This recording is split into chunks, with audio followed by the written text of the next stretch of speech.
नमस्कार। अभी चंद रोज़ पहले मध्य प्रदेश में एक लड़के को गिरफ्तार किया गया जो कि स्टैंड अप कॉमेडियन हैं और वो कॉमेडी के नाम पर हिंदू धर्म का मजाक उड़ाता था।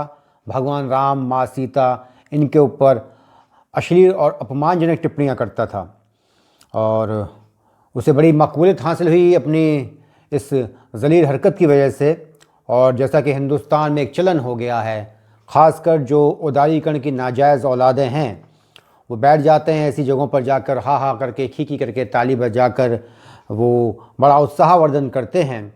ये अलग बात है कि जो तमाम तरह की गुस्ताखियाँ हैं ये मिनटों में ख़त्म कर दी जाएंगी और एक दिन तो ये होनी हैं। लेकिन ये जो कॉमेडी का नया चलन है ये अभी कुछ बरसों से शुरू हुआ है। ये जो यूट्यूब वगैरह पर या जो स्टैंड अप कॉमेडियन आगे हैं जो अलग तरह की ज़लील हरकतें करते हैं, ओटीटी प्लेटफॉर्म पर हैं। और पहले जो हिंदुस्तान में कोई ख़ास ये कॉमेडी की, हास्य की कोई ख़ास जगह नहीं थी, या तो फिल्मों में होती थी या फिर कुछ टीवी सीरियल्स थे। एक आया था ये जो है ज़िंदगी, उसके बाद बहुत सारे वाह जनाब है, देख भाई देख है, बहुत सारे वो जो हैं इस तरह के प्रोग्राम आए।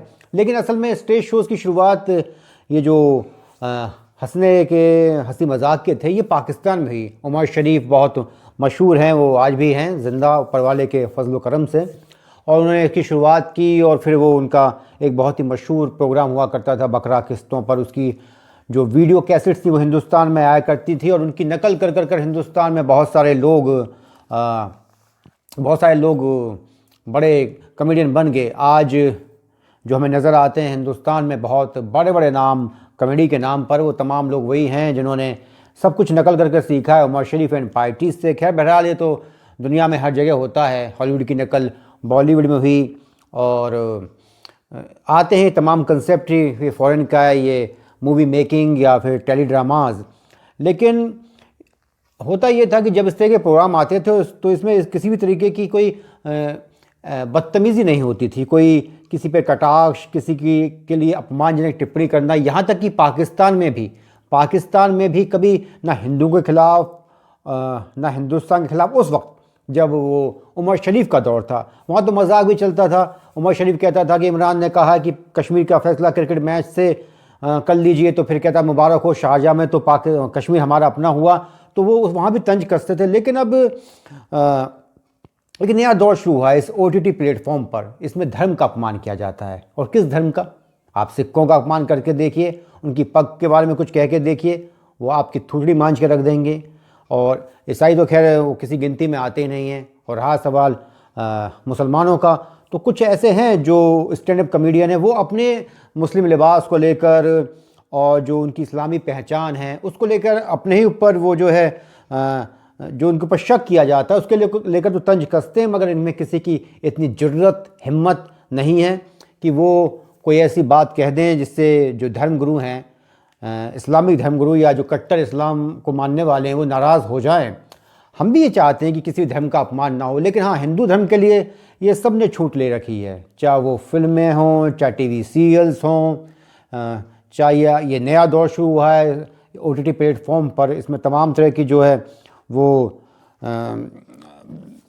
हरकतें की जाती हैं। लेकिन एक नया दौर ये शुरू ये हुआ है कि पहले जिनकी मिमिक्री की जाती थी, जिनकी नकल की जाती थी, ज़्यादातर जो मिमिक्री आर्टिस्ट थे वो नकल करते थे राजकुमार की, अशोक कुमार की, ओम प्रकाश की, अमिताभ बच्चन की, शत्रुघ्न सिन्हा की, राजेश खन्ना की। उनके डायलॉग्स बोलते थे या उनके अंदाज में कोई बात ऐसी कहते थे जो कि देखने वालों का मनोरंजन करती थी। लेकिन अब एक नया चलन शुरू हुआ है भाई, जिसकी नकल कर आप नेम, फेम, मनी सब कुछ पाते हैं, आप उसी का अपमान करते हैं।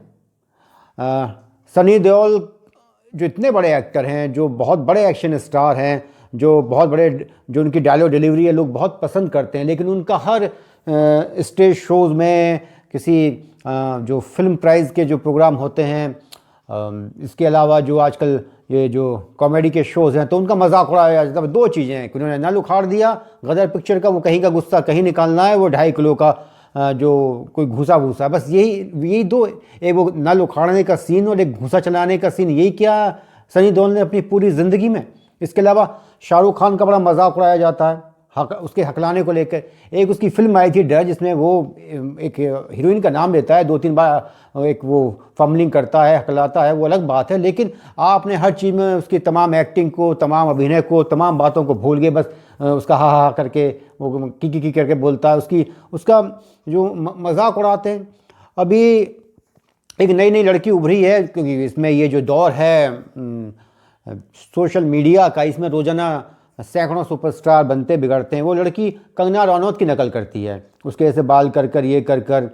अब आप मजाक करते, आप उसका मजाक उड़ाते हैं, उसको कि वो तुतला के बोलती है। वो इतनी बड़ी स्टार है जिसको कई बार नेशनल अवार्ड मिला है, और उसके क्रिटिक्स भी इस बात को मानते हैं कि शी इज़ वेरी टैलेंटेड।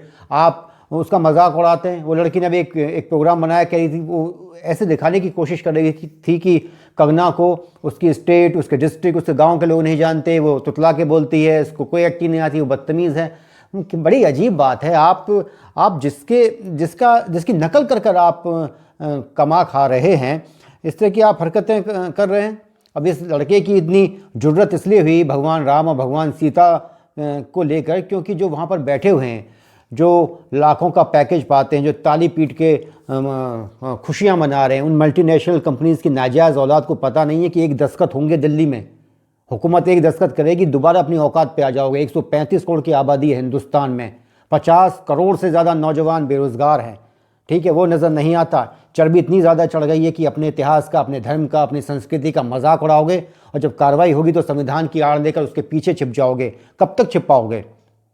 क्योंकि सब्र की भी एक हद होती है। लोगों में गुस्सा है और ये गुस्सा फूट पड़ेगा। आज तो स्टैंड अप कॉमेडियन के ऊपर फूटा है, कल को जो वहाँ पे बैठे हुए हैं उन पर फूटेगा। और अच्छा, पाकिस्तान में बड़ा किया जाता है। पाकिस्तान में मोदी का मजाक उड़ाते हैं, अमित शाह का मजाक उड़ाते हैं, अर्नब गोस्वामी का मजाक उड़ाते हैं। और जो एक पकड़ा गया था पायलट, वो पायलट जो वहाँ पे चाय पी कर आ गया और चाय वेरी गुड कह के उसने वैसे हिंदुस्तान की नाक कटाई है, लेकिन वहाँ पे उसका तमाशा बना कर रख दिया है। हम उनके हर प्रोग्राम में एक वो बैठा रहता है।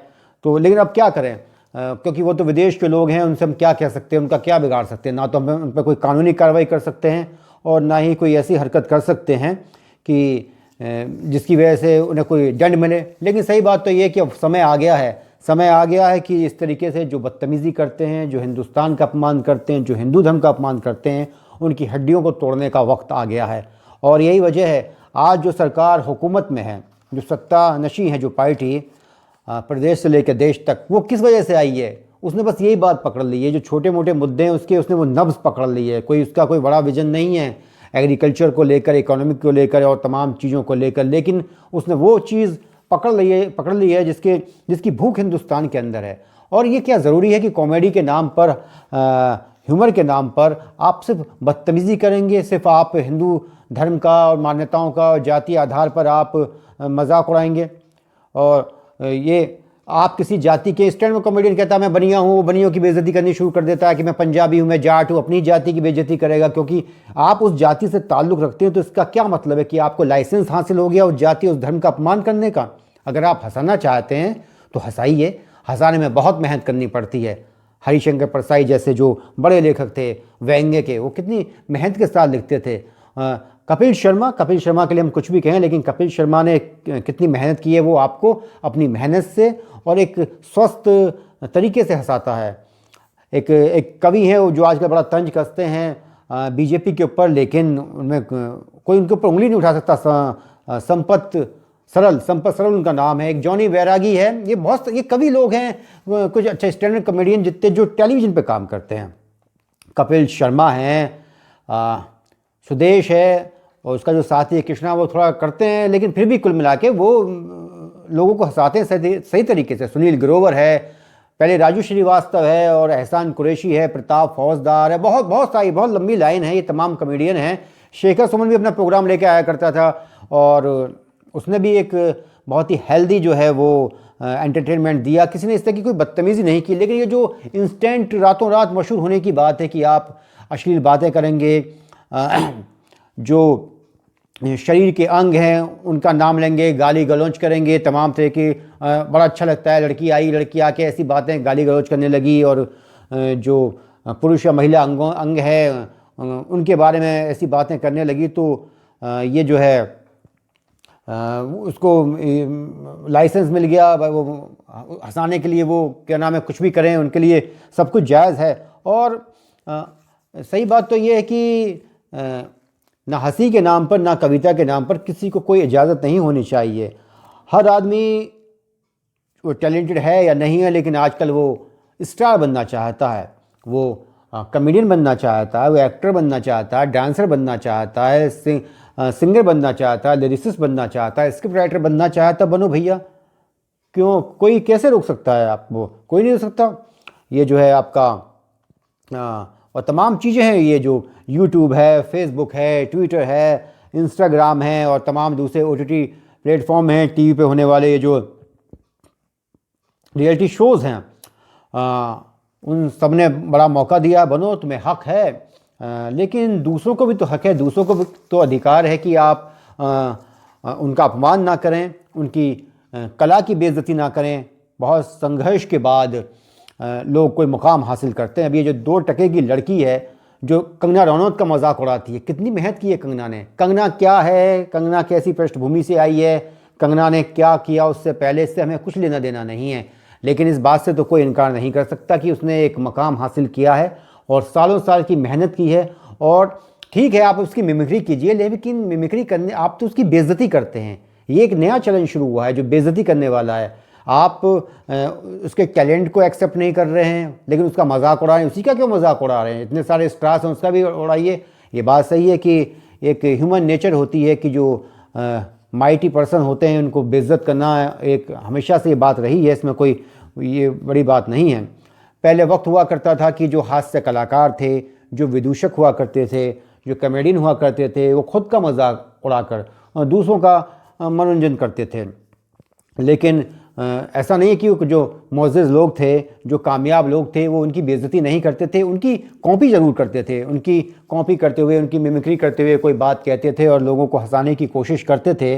लेकिन ऐसा नहीं है अब। लेकिन समय है, अब सुधर जाने का समय है। अगर क्यों हर चीज़ को कानून की जो मार है उसके दायरे में लाना चाहते हो? जो क्रिएटिविटी है उसे आप नॉवेल्टी से जोड़िए, उसे आप चीप पब्लिसिटी के लिए न्यूडिटी और ऑब्ससेनिटी से मत जोड़िए। क्योंकि कलाकार जो है वो अपने आप में एक साधक होता है, वो तो साधना करने वाला होता है। वो लोगों के ऊपर तंज कसने वाला नहीं होना चाहिए। लोगों को उसकी जो कला है उसकी तारीफ़ करने में तभी अच्छा लगेगा, तभी मज़ा आएगा जब वो एक न्यूट्रल रूप में ऐसी बात कहेगा। अगर इस तरीके से आप धर्म के नाम पे, जाति के नाम पे और भाषाई आधार पे और जो दूसरी क्षेत्रीय पहचान है, एक बार कुमार विश्वास ने कुछ कह दिया था नर्सेज को लेकर, लेकिन बाद में कुमार विश्वास ने माफ़ी मांगी। उसने कहा कि मेरी कोई ऐसी इंटेंशन नहीं थी। और ये है कि जो अच्छे लोग होते हैं, बड़े लोग होते हैं, वो अगर कोई उनसे कोई गलती हो जाती है तो वो अपनी गलती को तस्लीम भी करते हैं। लेकिन ये छोटी जहनीत के लोग हैं, जो छोटे किस्म के लोग हैं, जो रातों रात इंस्टेंटली स्टार बनना चाहते हैं, वो इस बात की फ़िक्र नहीं करते हैं। वो जानते हैं कि अगर उन्होंने किसी बड़े आदमी को इसमें लपेट लिया तो वो रातों रात मशहूर हो जाएंगे। ये बहुत सारी चीज़ है। पहले पत्रकारिता में हुआ करती थी। शिवानी भटनागर नाम की एक पत्रकार थी जिसकी हत्या कर दी गई उसके बॉयफ्रेंड ने, जो एक IPS ऑफिसर था। एक मरतबा वो अटल बिहारी वाजपेयी जी का इंटरव्यू लेने गई और इंटरव्यू की शुरुआत में उसने सिगरेट जला ली। वाजपेयी साहब वहाँ से उठकर चले गए। जब दूसरे लोगों ने उनसे पूछा, उससे शिवानी भटनागर से पूछा कि आपको ऐसी हरकत नहीं करनी चाहिए थी, तो शिवानी भटनागर ने वो जवाब दिया जिसकी वजह से इस तरह की जलील जहनीत वाले लोग आजकल अपने अपने कामों में लगे हुए हैं। उसने कहा कि अब अटल बिहारी वाजपेयी हमेशा याद रखेंगे कि शिवानी भटनागर नाम की भी कोई लड़की है। तो ये जो जिस तरह की सोच है, जो इंटेंशन है, ये ख़त्म हो जानी चाहिए। क्योंकि आप ये क्रिएटिविटी के नाम पर इस तरह की जो है वो लिबर्टी नहीं ले सकते हैं। क्योंकि अगर आप ऐसी कोई हरकत करेंगे, कल को लोग नाराज़ हो जाएंगे, तो आप उनकी नाराज़गी से, उनके गुस्से से किस बिना पर बच पाएंगे? इसलिए बेहतर होगा कि आप अपना काम करें। अपनी जो आपकी जो एक भूख है, जो आपकी जो रचनात्मक भूख है, उसको शांत करने के लिए आप लिखिए, बोलिए और तमाम तरह की जो कलाएं हैं, तमाम जगह जो प्रदर्शन है वो कीजिए। लेकिन इस बात का हमेशा ख्याल रखिएगा कि चाहे वो किसी व्यक्ति, संस्था या किसी भी जो समूह है उसका अपमान ना होने पाए, क्योंकि आप अपमान करेंगे तो तैयार हो जाइए सख्त दंड भुगतने के लिए। नमस्कार, जय हिंद।